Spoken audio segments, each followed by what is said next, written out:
Tugas kita adalah taat dan setia. Kira-kira anak Tuhan bisa kaya enggak? Anak Tuhan diajarkan apa sih? Yang pertama, berintegritas dan bisa dipercaya. Yang kedua, rajin dan tidak suka mengeluh. Yang ketiga, jangan bermental pengkhianat. Yang keempat, apapun yang dia kerjakan, kerjakan yang terbaik. Yang kelima, dimanapun dia berada, jangan mengeluh dan jangan bersungut. Pertanyaan saya, dengan masih ada banyak lagi dalam Alkitab, tapi hanya dengan modal 5 hal ini, kira-kira engkau pasti maju nggak?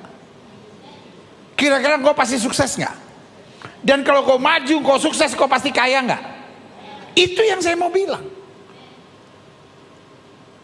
Tapi pertanyaan saya kemudian, ada nggak orang yang karena prinsip imannya diberhentikan dari pekerjaannya?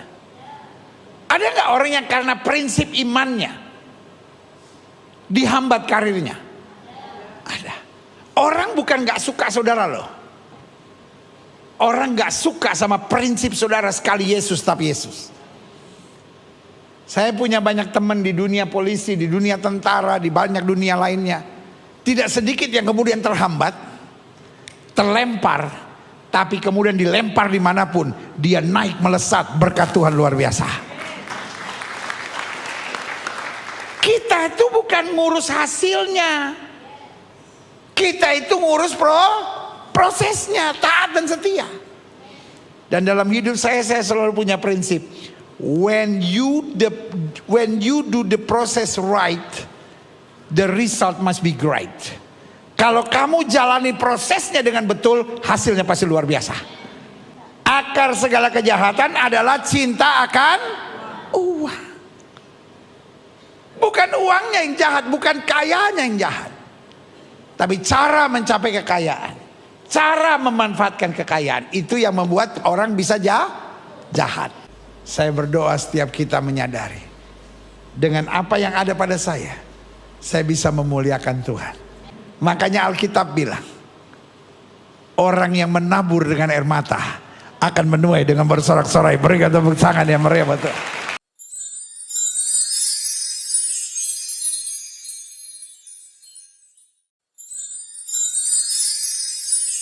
Buka Alkitab kita sama-sama. Kita lagi membahas tentang kerajaan Allah dan kekayaan. Ini yang kita mau belajar hari ini. Apa sih prinsip kerajaan Allah tentang kekayaan? Klik. Matius 19 ayat 16 sampai 26 di bawah judul perikop orang muda yang kaya. Harapan mertua. Ya. Ya tak? Mertua-mertua selalu berharap agar putrinya atau agar putranya mendapat muda, kaya, takut akan Tuhan. Ada seorang datang kepada Yesus dan berkata, Guru, perbuatan baik apakah yang harus kuperbuat untuk memperoleh hidup yang kekal? Jawab Yesus, apakah sebabnya engkau bertanya kepadaku tentang apa yang baik? Hanya satu yang baik, tapi jika engkau ingin masuk dalam hidup, turutilah segala perintah Allah. Kalau saudara baca ayat ini dengan teliti, ternyata ada sesuatu yang cukup aneh dalam ayat ini. Kalau saudara tanya sama saya, kenapa cukup aneh? Karena jika orang bertanya sesuatu kepada Yesus, Yesus pasti jawab. Yang setuju sama saya bilang Yesus pasti jawab. Tapi kali ini Yesus gak langsung jawab, tapi Yesus mempertanyakan pertanyaan dari orang muda itu. Saudara bisa lihat itu? Coba kembali. Guru, perbuatan apa yang harus kuperbuat untuk memperoleh hidup yang kekal? Dia gak langsung jawab, dia mempertanyakan pertanyaan itu. Apakah sebabnya kau bertanya kepadaku tentang apa yang baik? Hanya satu yang baik. Tapi jika engkau ingin masuk dalam hidup, turutilah segala perintah Allah. Kata orang itu kepadanya, perintah yang mana? Wah. Kata Yesus, jangan membunuh, jangan berzina, Jangan mencuri, jangan mengucapkan saksi dusta. Lanjut. Hormatilah ayahmu dan ibumu, dan kasihlah sesama manusia seperti dirimu.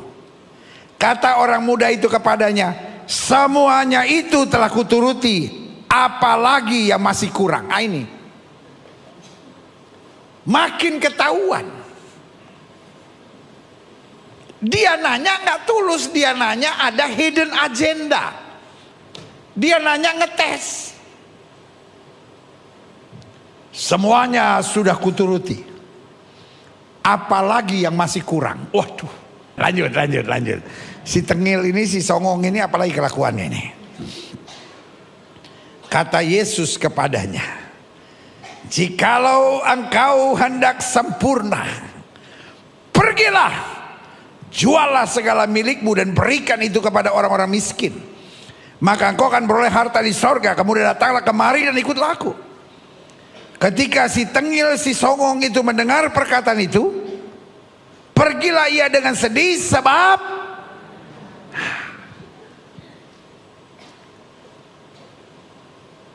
ada banyak orang pikir ayat ini adalah doktrin. Orang-orang kaya harus jual hartanya, bagikan pada orang miskin, karena Tuhan mau kita miskin semua. Saya mengajak saudara berpikir,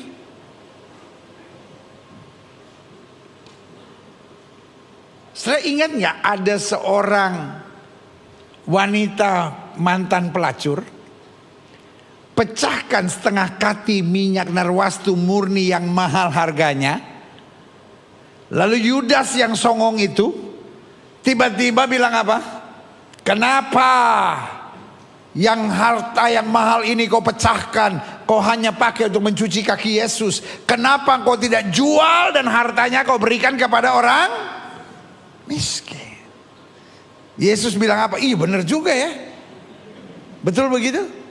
Yesus bilang apa? Orang miskin selalu ada pada kamu, tetapi apa yang dikerjakannya akan diingat dimanapun Injil diberitakan. Artinya dimanapun Injil diberitakan selalu harus ada pengorbanan dan ketulusan. Dan ibu ini, wanita yang mantan pelacur ini, dia buat dua hal, pengorbanan dan ketulusan. Tapi orang songong hanya kritik, hanya nyerang, hanya menjatuhkan. Saya tidak bisa bayangkan kalau semua orang gereja miskin, ayah mama. Jadi ayat ini bukan doktrin. Ayat ini adalah sindiran dan teguran bagi anak muda yang apa? Tengil, anak muda yang songong, anak muda yang ngeyel ini. Jual hartamu, berikan kepada orang-orang miskin, maka engkau akan beroleh harta di sorga. Kemudian datanglah kemari dan ikutlah aku. Ketika orang muda mendengar perkataan itu, pergilah ia dengan sedih, sebab apa? Banyak hartanya. Ayat selanjutnya, Yesus berkata kepada murid-muridnya, aku berkata kepadamu, sesungguhnya sukar sekali bagi seorang kaya untuk masuk dalam kerajaan sorga. Terjemahan aslinya sebetulnya bukan orang kaya, tapi seorang yang mencintai kekayaan. Sukar sekali bagi seorang yang mencintai kekayaan untuk masuk ke dalam kerajaan sorga. Jelas sampai di sini? Lalu kemudian Yesus berkata, sekali lagi aku berkata kepadamu, lebih mudah seekor unta masuk melalui lubang jarum daripada seorang kaya masuk dalam kerajaan Allah. Dua ayat ini, satu, kalau kamu kaya jual hartamu, berikan pada orang miskin. Lalu yang kedua, lebih mudah seekor unta masuk lewat lubang jarum daripada orang kaya masuk dalam kerajaan sorga. Dua ayat ini yang dipakai bahwa orang kaya susah masuk surga. Bahkan orang kaya nggak bisa masuk surga. Lalu banyak penafsiran tentang apa itu lubang jarum. Ada yang bilang di Israel ada sebuah pintu yang bernama pintu lubang jarum. Rasanya saya sudah hampir lebih dari 100 kali ke Israel. Saya pernah tinggal 8 bulan di Yerusalem. Hampir tiap hari selama 8 bulan saya harus kelilingi tembok Yerusalem, karena persis rumah saya, tempat yang saya tinggal itu kira-kira 500 meter dari tembok Yerusalem. Jadi hampir tiap hari kalau saya keluar rumah saya harus puterin tembok Yerusalem. Sehingga saya menyelidiki khusus. Saya bisa bilang tidak ada pintu gerbang namanya lubang jarum. Oh, ada pintu gerbang yang namanya lubang jarum. Kalau kita masuk, udah malam ditutup. Nanti kemudian onta-onta harus turunin barangnya, harus menunduk, harus masuk. Nggak ada. Ada lagi hamba Tuhan yang kalau bawa rombongan ke Bethlehem, lalu pas masuk pintu apa itu namanya gereja Bethlehem Nativity, dia bilang, inilah pintu lubang jarum. Kita semua harus nunduk. Begitupun apa itu namanya onta-onta harus merunduk, didorong, tinggalin semua bebannya baru bisa masuk. Itu tidak betul. Saya sudah selidiki, saya sudah bertanya sama banyak orang. Ternyata kalau kita lihat tembok Yerusalem, saudara bisa ketik di Google saya. Saudara bisa ketik di YouTube channel saya, Gilbert Lumoindong lubang jarum. Di situ saya jelasin semuanya. Jadi intinya di tembok-tembok Yerusalem itu ada lubang yang bentuknya seperti lubang jarum. Lubang itu adalah lubang ngintip. Jadi pada zaman dulu kekuatan Yerusalem ada di dalam kota, di dalam tembok. Para tentara akan berjaga di lubang-lubang jarum itu, yang kalau ada musuh mereka akan menyerang dari sana. Dan musuh gak bisa lihat mereka karena lubangnya sangat kecil. Lebih mudah seekor unta masuk melalui lubang jarum daripada orang kaya masuk dalam kerajaan sorga. Itu sebetulnya peribahasa. Peribahasa yang umum di zaman itu. Kalau engkau orang Indonesia Timur pasti mengerti maksud saya. Di adat Indonesia Timur ada peribahasa begini. Sampai ayam tumbuh gigi, itu artinya udah mustahil tuh. Kalau lu nggak mandi-mandi sampai ayam tumbuh gigi, lu nggak bakal dapat pasangan teman hidup, bau ketek soalnya lu. Kalau lu nggak belajar sampai ayam tumbuh gigi, lu nggak bakal lulus. Pertanyaan saya nggak perlu dibahas. Kapan ayam tumbuh gigi? Oh, kalau ayam kawin sama kucing. Itu adalah sebuah sindiran. Alkitab bilang, orang kalau mencintai kekayaan lebih mudah onta masuk lewat lubang. Ketika murid-murid mendengar itu sangat gemparlah mereka dan berkata, jika demikian, siapa yang dapat diselamatkan? Yesus memandang mereka dan berkata, bagi manusia hal itu tidak mungkin, tapi bagi Allah segala sesuatu mungkin. Artinya Yesus mau menjelaskan, oke, mungkin bagi banyak orang kalau hartanya banyak, ya pasti dia tertuju kepada hartanya. Tapi Yesus sedang bilang, di akhir zaman akan ada banyak orang yang semakin diberkati, tapi hatinya tetap tertuju kepada Tuhan. Berikan tepuk tangan yang meriah buat Tuhan. Menjadi orang kaya bukanlah sesuatu yang salah. Jadi menjadi orang kaya bukanlah sesuatu yang salah. Klik. Saya kasih bukti-buktinya ya.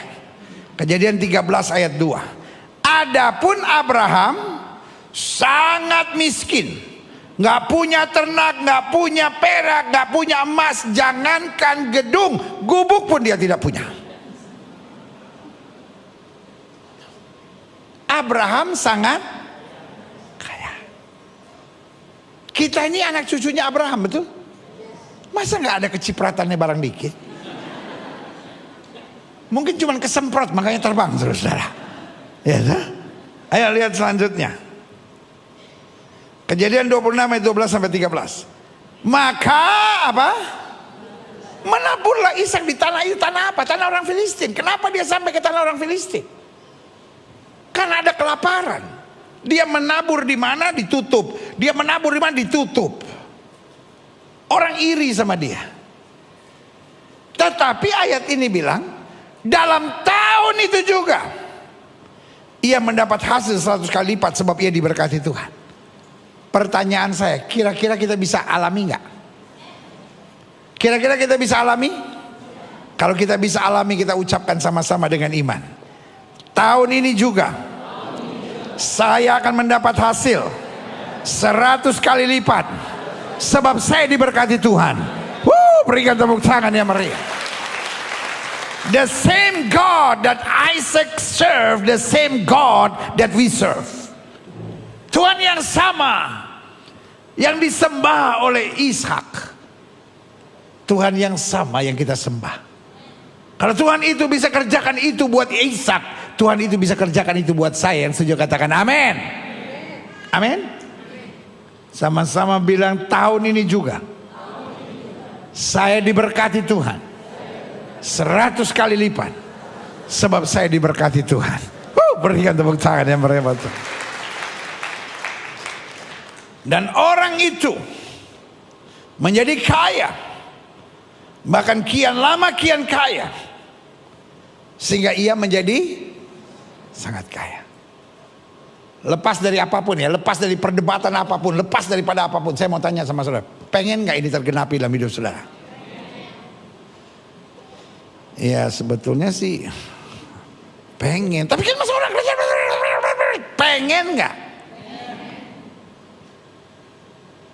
Secara khusus sebetulnya setiap orang punya kerinduan. Cuman memang ada dua jenis orang kaya. Ada orang yang kaya dan sombong. Ada orang yang kaya dan songong. Tapi ada orang makin kaya, makin bergerak untuk melayani Tuhan. Amin. Lanjut. 2 Tawari 32 ayat 27. Hizkia mendapat kekayaan dan kemiskinan yang sangat besar, begitu? Tidak. Makanya saya bilang kaya tidak salah. Hizkia mendapat kekayaan dan kemuliaan yang sangat besar. Ia membuat perbendaharaan untuk emas, perak, batu permata yang mahal-mahal, rempah-rempah, perisai-perisai, dan segala macam barang yang indah-indah. Justru karena dia kaya, dia bisa berbuat sesuatu. Justru kalau engkau kaya, engkau bisa nolong banyak orang. Justru kalau engkau kaya, engkau bisa gerakan pekerjaan Tuhan. Justru kalau engkau kaya, engkau bisa membuat sesuatu buat kerajaan Allah. Amin. Kalau Tuhan memberkati kita dan kita ada berkat, bukan supaya kita bisa sombong, bukan supaya kita bisa arogan, tapi supaya kita bisa melayani Tuhan lebih lagi. Amin. Ayo lihat selanjutnya ya. Sekarang Ayub, ia memiliki 7.000 ekor kambing domba, 3.000 ekor unta, 500 pasang lembu, 500 keledai betina, dan budak-budak dalam jumlah yang sangat besar, sehingga orang itu adalah yang termiskin di dunia. No, yang apa? Terkaya dari semua di sebelah timur. Dia kaya. Tapi tiap pagi dia membakar korban. Dia mempersembahkan korban di hadapan Tuhan. Amin. Bahkan waktu dia di tengah kekayaannya dia jatuh. Dia dihina sama istrinya. Nah istrinya itu yang songong. Istrinya yang apa? Suaminya baik tapi istrinya bilang sama sebelah, jangan gitu. Ada nggak orang-orang yang suaminya baik tapi istrinya songong? Panggil dia Ayub. Karena Ayub itu dia baik tapi istrinya songong.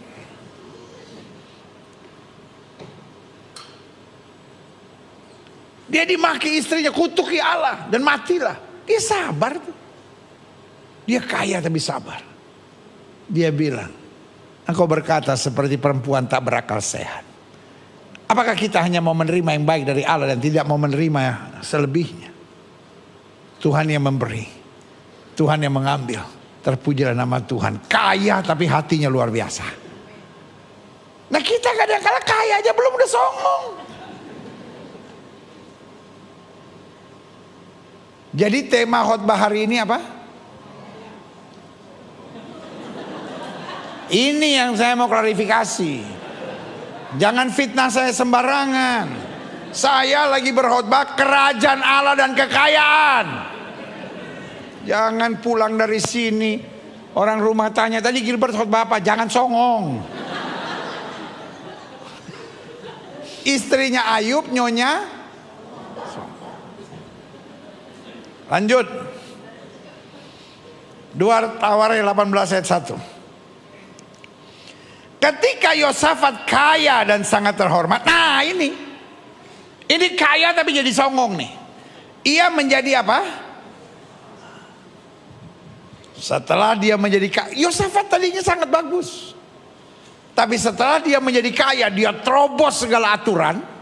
Masa bodoh sama segala sesuatu. Padahal salah satu aturannya, jangan kamu mengambil anak atau kekasih atau istri atau pasangan teman hidup yang tidak takut akan Tuhan. Ketika orang sudah merasa berkuasa, ketika orang sudah merasa kaya, lalu menerobos segala aturan, melanggar segala-galanya, itu baru namanya songong. Orang kayak gitu dia mengandalkan 3H, halal, haram, hajar. Yosafat yang tadinya begitu takut Tuhan, tapi demi mempertahankan kekuasaannya supaya kekuasaannya lebih hebat lagi, dia bergabung dengan Ahab. Padahal Ahab adalah raja yang keji di hadapan Tuhan. Tapi ini yang saya bilang, mau halal mau haram hajar. Ketika engkau kaya dan akhirnya arogan, ketika engkau kaya dan akhirnya menerobos segala aturan, itu yang jahat di mata Tuhan. Bukan kayanya yang jahat, tapi lupa diri di tengah kekayaan itu yang jahat. Lanjut ya. Ketika itu ada seorang laki-laki di Maon yang mempunyai perusahaan di Karmel. Orang itu sangat kaya. Ia mempunyai 3.000 ekor domba, 1.000 ekor kambing.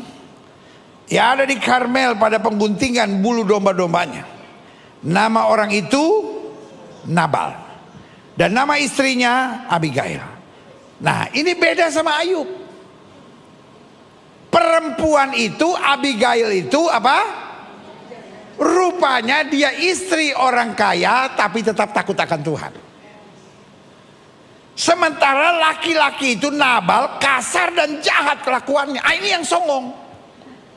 Jadi kalau Ayub suaminya baik, istrinya songong. Kalau Nabal istrinya baik, lakinya songong. Padahal ia seorang keturunan Kaleb. Saya bisa belajar sesuatu gak dari kalimat ia seorang keturunan Kaleb? 12 pengintai yang dikirim oleh Musa yang memberi laporan positif hanya 2, Joshua bin Nun dan Kaleb bin Yefune. Jadi ternyata Nabal ini dari keluarga baik.